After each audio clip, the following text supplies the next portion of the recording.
కొబ్బరి నీళ్ళు అనేది షుగర్ పేషెంట్స్కి ఒక వరం, నీరసం రాకుండా. ఈవినింగ్ మీరు సాల్ట్ బిస్కెట్లు ఇంకోటి ఏవో తింటుంటారు 5కో 6కో, అట్లాంటప్పుడు అవన్నీ తింటాం ఆపేసి ఆ ప్లేస్లో కొబ్బరి బొండం తాగండి డైలీ. బాడీకి కావాల్సిన అన్నీ వచ్చేస్తాయి అన్నమాట. తక్కువ క్యాలరీస్ ఉంటాయి. అందుకని అట్లా వెయిట్ ఉన్న వారికి కానీ ఇతర సమస్యలు ఏమన్నా సరే కొబ్బరి నీళ్ళు ఎవ్వరికి ఆటంకం ఉండదు.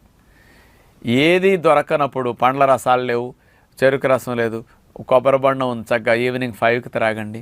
ఎప్పుడన్నా కొంతమందికి లవణాలు తక్కువ ఉంటాయి, 2 బొండాలు తాగండి. ఇక అసలైన విషయం ఏంటంటే కొబ్బరి నీళ్ళు ఉప్పగా అనిపిస్తాయి కదా, అందులో క్లోరైడ్స్, సోడియం ఇట్లాంటివి చాలా ఎక్కువ ఉంటాయి. ఎంత ఉంటాయంటే 100 గ్రామ్స్ కొబ్బరి నీళ్లు తీసుకుంటే 105 మిల్లీగ్రామ్స్ సోడియం ఉంటుంది. ఎంత సోడియమో చూడండి. మన బాడీకి ఒక రోజుకి కావాల్సిన సోడియం ఎంతో తెలుసండి, 280 మిల్లీగ్రామ్.